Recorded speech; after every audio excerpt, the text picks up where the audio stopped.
अस्सलाम वालेकुम।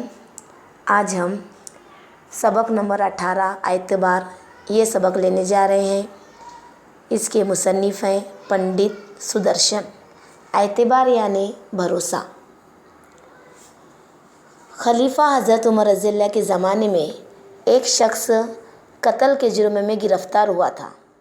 जब उसे आप रज़ियल्लाहु ताला अन्हु ने के सामने पेश किया गया तो उसने अपने जुर्म का इकरार कर लिया।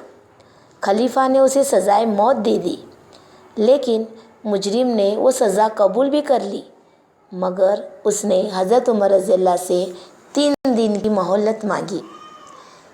इसके बाप ने मरते वक्त कुछ सोना अपने छोटे बेटे के लिए मुजरिम के सुपुर्द किया था, जिसे वो लौटाना चाहता था। हज़रत उमर रज़ियल्लाहु ने मुजरिम से ज़ामीन मांगा तो हज़रत अबू ज़र गफ़ारी रज़ियल्लाहु ने उसकी ज़मानत कबूल कर ली। तीसरे दिन शाम होने तक अगर मुजरिम लौट कर न आता तो उसकी जगह अबू ज़र गफ़ारी रज़ियल्लाहु को मौत की सज़ा हो जाती। तीसरे दिन लोग मुजरिम का इंतज़ार करने लगे। जब शाम हो गई, वो मुजरिम लौट कर नहीं आया तो लोगों के दिलों में बेचैनी बढ़ने लगी कि अब अबू ज़र गफ़ारी को सज़ा हो जाएगी। मगर वो शख्स घोड़ा दौड़ाता हुआ आ पहुंचा। उसने खलीफा से अपना इंसाफ पूरा करने की दरख्वास्त की। मुजरिम के इस कौल को पास रखने से सारे लोग खुश हो गए और मुद्दई यानी इंसाफ करने वाले ने उसे माफ़ कर दिया, और इस तरह वादा निभाने की वजह से उस शख्स की जान बच गई और हज़रत उमर रज़ियल्लाहु का इंसाफ भी पूरा हो गया। ज़िल की कहानी भी इसी मौजू से मुतालिक है। इस कहानी के मुसन्निफ़ हैं सुदर्शन और उनका असल नाम है पंडित बद्रीनाथ है। वो सन 1896 में सियालकोट में पैदा हुए। अपने अहद के कामयाब अफसाना निगारों में इनका शुमार होता है। उनके अफसानों में समाज के मुतवस्सित तबके के लोगों की ज़िंदगी को पेश किया गया है। आसान ज़बान उनके अफसानों की ख़ास खूबी है। उनकी अहम तसानीफ़ चंदन, बहार सतान, मोहब्बत का इंतकाम, सदाबहार फूल वगैरह हैं। पंडित सुदर्शन का इंतकाल 16 दिसंबर सन 1967 को मुंबई में हुआ। माँ को अपने बेटे और किसान को अपने लहलहाते खेत देखकर जो खुशी होती है, वही खुशी बाबा भारती को अपना घोड़ा देखकर होती थी। घोड़ा बहुत खूबसूरत था। उसके जोड़ का घोड़ा सारे इलाके में न था। बाबा भारती उसे सुल्तान कहकर पुकारते थे। अपने हाथ से मालिश करते, खुद दाना खिलाते और देख देख कर खुश होते थे। उन्होंने रुपया, माल, असबाब और ज़मीन वगैरह सब कुछ छोड़ दिया था। यहाँ तक कि उन्हें शहरी ज़िंदगी से भी नफ़रत हो गई थी। अब गांव से बाहर वो एक छोटे से मंदिर में रहते थे और पूजा करते थे। मैं सुल्तान के बगैर नहीं रह सकूँगा, उन्हें वहम सा हो गया था। वो उसकी चाल पर फिदा थे। कहते, ऐसा चलता है जैसे मोर घटा को देखकर नाच रहा हो। जब तक शाम के वक्त सुल्तान पर सवार होकर 8-10 मील का चक्कर न लगाते, उन्हें चैन न आता था। खड़क सिंह इस इलाके का मशहूर डाकू था। लोग इसका नाम सुनकर कांपते थे। सुल्तान की तारीफ उसके कानों तक पहुंची। उसका दिल सुल्तान को देखने के लिए बेचैन हो गया। एक दिन वो दोपहर के वक्त बाबा भारती के पास पहुंचा और सलाम करके बैठ गया। बाबा भारती ने पूछा, खड़क सिंह, क्या हाल है? खड़क सिंह ने सर झुकाकर जवाब दिया, आपकी दुआ से अच्छा हूँ। कहो, इधर कैसे आए?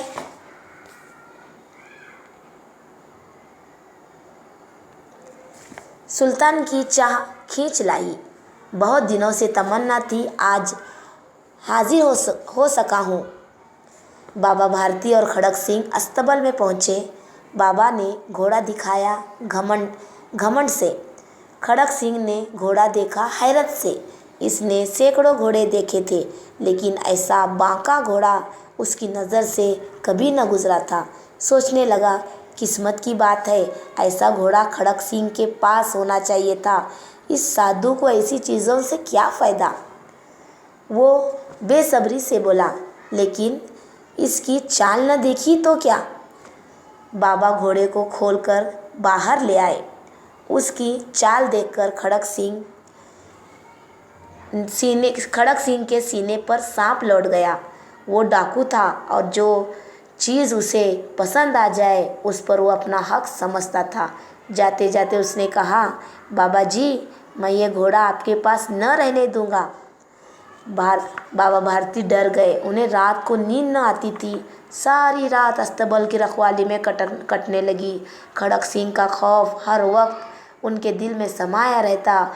कई हफ्ते गुजर गए और वो न आया, यहाँ तक कि बाबा भारती किसी हद तक बेपरवाह हो गए। एक दिन शाम का वक्त था। बाबा भारती सुल्तान की पुश्त पर सवार होकर सैर करने जा रहे थे। अचानक एक तरफ से आवाज़ आई, ओ बाबा, इस गरीब की सुनते जाना। आवाज़ में दर्द था। बाबा ने घोड़ा रोक कर लिया। देखा, एक अपाहिज दरख्त के साये में बैठा करहा रहा है। बोले, क्यों, तुम्हें क्या दुख है। अपाहिज ने हाथ जोड़कर कहा, बाबा, मुझ पर रहम करो। मेरा गांव यहाँ से 3 मील दूर है। मुझे वहाँ जाना है। घोड़े पर चढ़ा लो, खुदा तुम्हारा भला करेगा। वहाँ तुम्हारा कौन है। दुर्गा दत्त वैद्य का नाम सुना होगा, मैं उनका सौतेला भाई हूँ। बाबा भारती ने घोड़े से उतरकर अपाहिज को घोड़े पर सवार किया और खुद उसकी लगाम पकड़कर धीरे धीरे चलने लगे। अचानक उन्हें एक झटका सा लगा और लगाम हाथ से छूट गई। उनकी हैरत की इंतहा न रही जब उन्होंने देखा कि अपाहिज घोड़े के पुष्ट पर तन कर बैठा है और घोड़े को दौड़ाए लिए जा रहा है। उनके मुंह से चीख निकल गई। ये अपाहिज डाकू खड़क सिंह था। बाबा भारती कुछ देर तक चुप रहे और उसके बाद कुछ फैसला करके पूरी ताकत से चीख कर बोले, ठहर जाओ। खड़क सिंह ठहर गया। बाबा ने कहा, ये घोड़ा तुम्हारा हो चुका है। मैं तुमसे इसे वापस करने के लिए न कहूँगा, लेकिन खड़क सिंह, एक इल्तिजा करता हूँ, उसे ठुकरा न देना, वरना मेरा दिल टूट जाएगा। बाबा जी, हुक्म दीजिए, मैं आपका गुलाम हूँ, सिर्फ ये घोड़ा न दूंगा। अब घोड़े का नाम न लो। मैं तुमसे इसके बारे में कुछ न कहूँगा। मेरी गुजारिश है कि सिर्फ इस वाक्य का कहीं जिक्र न करना। खड़क सिंह का मुंह हैरत से खुला रह गया। उसका ख्याल था कि उस घोड़े को लेकर यहाँ से भागना पड़ेगा, लेकिन बाबा भारती ने खुद ही उससे कहा, इस वाक्य को किसी से बयान न करना। इसका क्या मतलब हो सकता है। खड़क सिंह ने बहुत सोचा, बहुत सर मारा, लेकिन कुछ न समझ सका। हार कर उसने अपनी आंखें बाबा भारती के चेहरे पर गाड़ी और पूछा, बाबा जी, इस बात को बताने में आपको क्या डर है।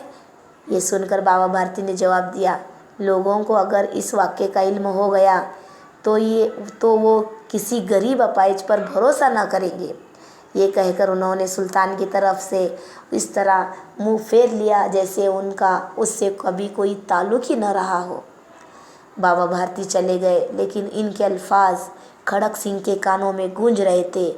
सोचता था कि कैसा नेक ख्याल है, कितना पाक जज्बा है। उन्हें इस घोड़े से मोहब्बत थी। इसके रखवाली में वो कई रात सोए नहीं, लेकिन आज उनके चेहरे पर रंज व गम का निशान तक नहीं था। उन्हें सिर्फ ये ख्याल था कि लोग गरीबों पर भरोसा करना छोड़ देंगे। ऐसा इंसान नहीं, ज़रूर फरिश्ता है। इसी रात खड़क सिंह बाबा भारती के मंदिर में पहुंचा। आसमान में तारे टिमटिमा रहे थे। मंदिर के अंदर गहरा सुकूत था।